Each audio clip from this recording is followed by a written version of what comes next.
വയസ്സെത്ര? ഇതാണ് ചോദ്യം. ഒന്നുകൂടെ പറയാം. കടലിൽ നോക്കി അധ്യാപകൻ നിൽക്കുകയാണ്.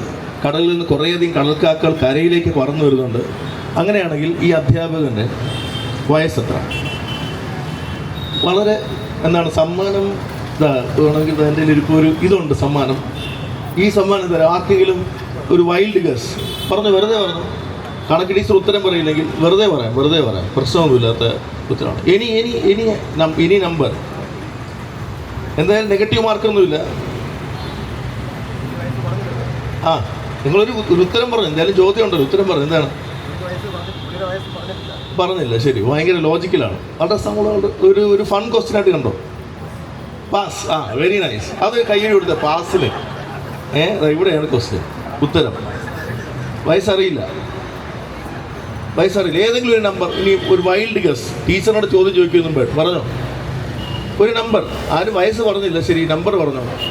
ബൗൺസർ ചേട്ടനോട് ചോദിക്കേണ്ടി വരും.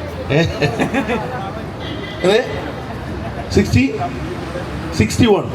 ഒന്നുകൂടെ അഡ്ജസ്റ്റ് ചെയ്ത് കഴിഞ്ഞാൽ ഏകദേശം അടുത്താണ്. 64.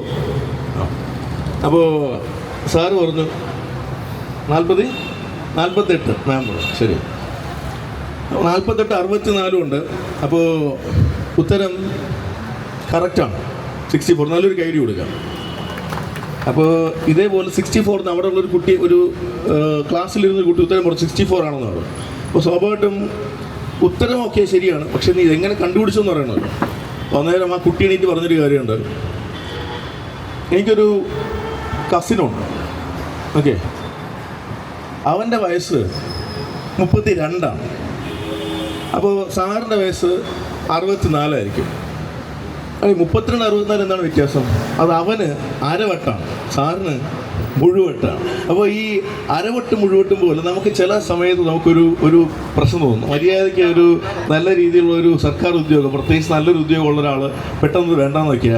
ഇപ്പോൾ മാഡം LLB പഠിക്കാൻ വേണ്ടി പോയതാണ് അല്ലേ? വളരെ നല്ല രീതിയിൽ കേസൊക്കെ നടത്തി ജീവിക്കേണ്ട ആളായിരുന്നു. മാഡത്തിന് പെട്ടെന്ന് അല്ലേ പൊളിറ്റിക്സ് കൊണ്ട് തോന്നുന്നത്. ഇതാ ഒരു നമ്മുടെ നല്ല രീതിയിൽ ഇവിടുത്തെ ഒരു പ്രശസ്തമായ സ്ഥാപനത്തിൽ നഴ്സായിട്ട് വർക്ക് ചെയ്യായിരുന്നു.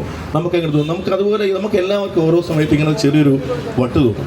പക്ഷേ മനസ്സിലാക്കേണ്ടത്, തോമസ് ആൽവ എഡിസൺ അദ്ദേഹം ചെറുതായിരുന്ന സമയത്ത് ഇതേപോലെ കുറേയധികം പ്രശ്നങ്ങൾ പറഞ്ഞിരുന്നു. ആ സമയത്ത് അദ്ദേഹത്തിനെയും ഇതുപോലെയാണ് പറഞ്ഞത്. പക്ഷേ അന്ന് അങ്ങനെയാണെന്ന് പറഞ്ഞ് മാറ്റി നിർത്തിയിരുന്നുണ്ടെങ്കിൽ നമ്മളിന്ന് കാണുന്ന ഈ വെളിച്ചവും അല്ലെങ്കിൽ ഒരു 1000-ഓളം നമ്മൾ ഉപയോഗിക്കുന്ന പല കണ്ടുപിടുത്തങ്ങൾ, ഉപയോഗിക്കുന്ന പല കാര്യങ്ങളും നമുക്കിന്ന് കിട്ടാതെ പോയാണ്.